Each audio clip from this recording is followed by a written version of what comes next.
महाराज जी, इस दुष्ट ने अपने जीवन भर बहुत सारे पाप किए हैं महाराज जी। महाराज जी, आप कह रहे हैं कि आपने 10वीं 12वीं की परीक्षा चोरी से पास किया, फिर टेक्निकल डिग्री पर जाली हाँ, बना वो ली। कुछ उसमें कहने की जरूरत नहीं। जब हम गलत हैं तो गलत हैं। आगे अभी कह रहे हैं कि बहुत सारे लिखे हैं, 5 बार भ्रूण हत्या, ये है वो वो है। अभी कह रहे हैं दंड विधान क्या है महाराज जी?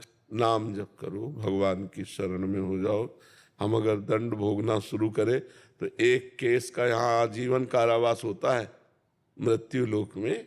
अगर ऐसे ऐसे पाप हैं कि एक केस में आजीवन कारावास हो, अगर हम भोगने पर उतारू होंगे तो युग युग बीत जाए फिर भी हम भोग के पार नहीं पाएंगे। तो उत्तम बात है, मुकदमा में हार गए, फांसी की सजा हो गई, पर राष्ट्रपति ने माफ कर दिया। अधिकार है ना राष्ट्रपति का। तो भगवान है अखिल कोटि ब्रह्मांडों के स्वामी। तो भगवान का नाम जप करो।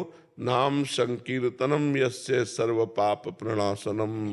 भगवान का नाम जप, नाम कीर्तन सारे पापों को नष्ट कर देता है। अब लो नशानी अब ना नशई हो। ये तुम्हें नियम लेना होगा कि जो जो तुमने पाप किए उनकी याद करके जलो और आगे कभी पाप करेंगे नहीं। और भगवान का नाम जप करो तो पवित्र हो जाओगे। अब नाम जप भी करो और पाप भी करो तो फिर प्लस हो जाएंगे। पीछे के जो तुम्हारे जमा फिर वो नष्ट नहीं होंगे। नष्ट तब होंगे जब नाम जप शुरू करो। आज से नियम ले लो कि आज से अब लो नशानी अब ना नशे हो, तो भगवान फिर क्षमा कर देंगे और हमारा हृदय निष्पाप हो जाएगा। देखो, डाकू, हिंसक प्रवृत्ति, राम राम नहीं कह पाते थे, मरा मरा मारा मारा, सारे पाप नष्ट हो गए। निष्पाप ब्रह्म ऋषि महात्मा हो गए। भगवान के लीला चरित्रों का इतिहास रच दिया।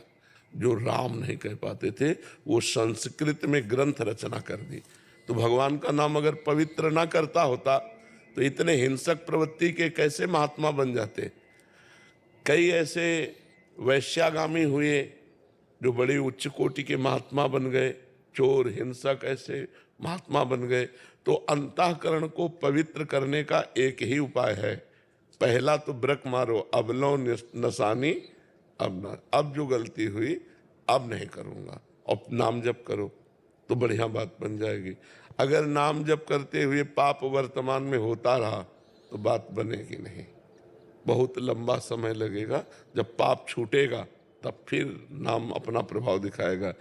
आप दवा भी लो और कुपथ्य भी खाते जाओ तो ज़्यादा परेशानी आ जाएगी, फिर वो रोग कंट्रोल में नहीं होगा। पथ्य से चलो।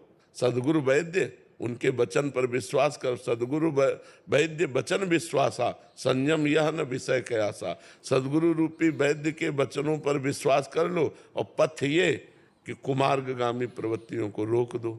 जो गंदी बात करते रहो वो अब कभी गंदी बात मत करो और नाम जप करो तो हृदय पवित्र हो जाएगा। जी। सचिन जी, हरियाणा से। महाराज जी, आपके चरणों में कोटि कोटि प्रणाम। महाराज जी, मैं आर्मी में कार्यरत हूँ। मैं कुछ समय से आपको लगातार सुन रहा हूँ। मेरे आपके और श्री जी के प्रति बहुत अधिक लगाव हो गया है। बार बार मन करता है कि मैं अपनी नौकरी छोड़ दूं, नहीं नहीं आपकी शरण में आ जाऊं। नहीं नहीं, नौकरी नहीं। हमारे राष्ट्र की सेवा भी भगवान की सेवा है। आप आर्मी में हो तो हमारे राष्ट्र के सेवक हो। अगर आप वहाँ सावधानी से खड़े हो तो मैं यहाँ निश्चिंत होकर भजन कर रहा हूँ। अगर आपकी सावधानी वहाँ बिगड़ जाए तो हम भारतवासी चैन से सो नहीं सकते। पूरे भारत का अधिकार सुरक्षा का आपकी बाजुओं पर है। आर्मी को हम बहुत सम्मान करते हैं, इसीलिए सम्मान करते हैं कि आप जहाँ खड़े हो अगर आप चूक कर दो तो उतनी ही जगह से हमारे भारत का नुकसान हो जाएगा। मान लो 4 आतंकवादी घुस आए तो आतंक मचा देंगे। तो ऐसा नहीं सोचते, कायरता नहीं लाते। अर्जुन जी कह रहे मैं युद्ध नहीं करूंगा, मैं संन्यास लेकर भजन करूंगा। तो भगवान कहते नहीं, गांडीव में प्रत्यंचा चढ़ा और इस समय जो धर्म है तेरे लिए वो युद्ध है, तो युद्ध कर। तो अभी आप नौजवान हो, भारत की सुरक्षा में अपने जीवन प्राणों को बलिहार करो।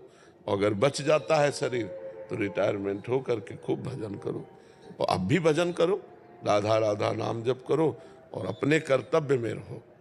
बिल्कुल अपने कर्तव्य में ढिलाई नहीं होनी चाहिए। बस ये समझ लो वही पूजा है कि राष्ट्र की सेवा में जो आपको भारत सरकार ने तैयार किया है इतना पैसा खर्चा करके एक जवान तैयार होता है, कोई खिलवाड़ नहीं है। और वो जवान बिना सेवा किए हट जाए तो मुझे लगता है ठीक नहीं है। उपदेश यही है कि प्रथम राष्ट्र सेवा, द्वितीय भजन, भजन द्वितीय में, राष्ट्र सेवा प्रथम में। तो हम राधा राधा कहते गोली चलाएंगे, गोली लग जाएगी तो भगवान को प्राप्त हो जाएंगे। मरना तो एक निश्चित समय है, पर राष्ट्र सेवा में मरेंगे तो तिरंगे में लपेट के आएंगे। पूरा भारत सदमे में होता है। जब हमारा कोई भी जवान कहीं शहीद होता है, जब सूचना मिलती है तो हर एक को ऐसी पीड़ा होती है जैसे हमारा पुत्र या हमारा भाई गया हो। ऐसा नहीं होता कि ऐसे समाचार मात्र सुन ले। कोई भी सहृदय कि भारत का एक सैनिक गया तो एक हृदय में हाँ दुख होता है। सब सम्मिलित होते हैं भाव के द्वारा उसकी अंतिम यात्रा में। अपने लोग तो जैसे देखते हैं ना, तो पूरा एक तरह से उदासी छा जाती है जब कहीं किसी युद्ध में कोई भारतवासी सैनिक पधारता है, तो हम सब भारतवासी उसको सहानुभूति के द्वारा देते हैं। तो ये बहुत बड़ा कार्य है बच्चा, इसको छोड़ना नहीं। ठीक है।